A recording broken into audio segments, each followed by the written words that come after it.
With all the conversations around cow farts, meat alternatives, and beef's impact on the environment, it's important for cattlemen to talk about these issues and spur the good work our industry does. It's important that we share the facts about beef sustainability.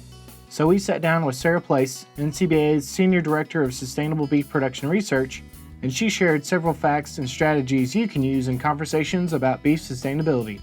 So when it comes to sustainability and a lot of these environmental issues, we know they're a hot topic. There are a lot of these things that are being said on social media. So it's always good to keep in mind, how to best do that in terms of interacting with people. So of course, if you're not trained in the Masters of Beef Advocacy program, I would be remiss to not put a pitch out for that program. That's a great way to kind of think about how you engage with different people. So always be respectful.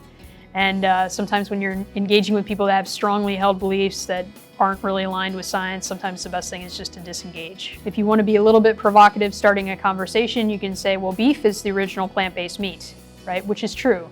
So of course, what cattle do is they transform lower value plants that we can't eat into an incredibly nutritious and delicious product.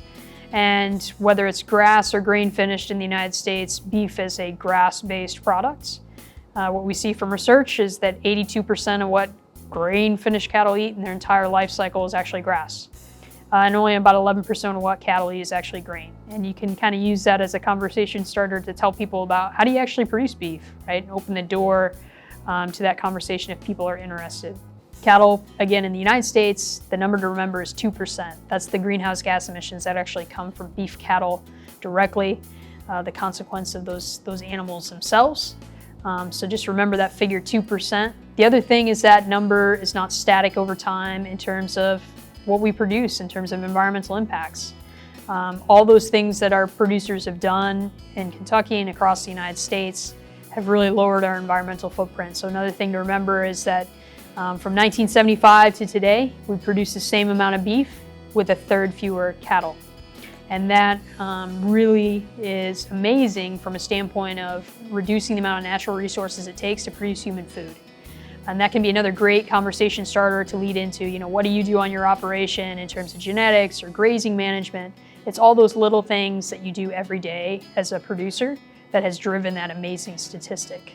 To continue the beef sustainability conversation, we also caught up with Dr. Frank Mitloehner at Alltech's 119 conference in Lexington.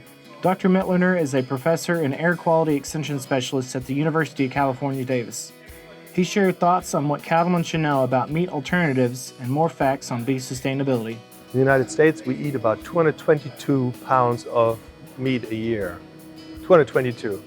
The entire alternative to meat, that includes all of them, 0.35. We have 222 pounds on the one side and 0.35 on the other side. They kind of tell themselves and the world that they are forced to reckon with, but they are minuscule at this point. And I do not think that they will be a serious competition in the years to come. About 2/3 of all agricultural land is what we refer to as marginal, meaning the soil and or the water is not sufficient to grow crops.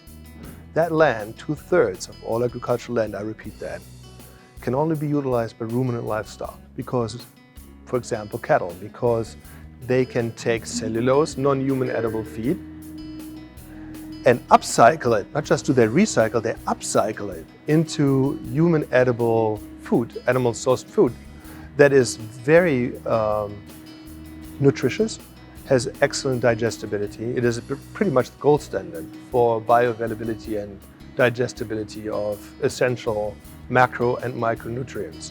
So the upcycling aspect of beef is a big one, okay?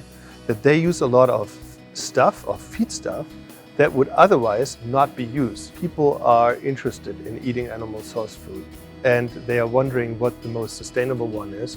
And I believe that beef is among the most sustainable ones, because without them, we would not use a vast amount of land that's only suitable for animal species. We would pretty much not make use of it at all. For more information and resources you can use in your conversations about beef sustainability, visit beefit'swhatsfordinner.com. Also, be sure to read Nikki Ellis's article about sustainability in the June issue of Cow Country News.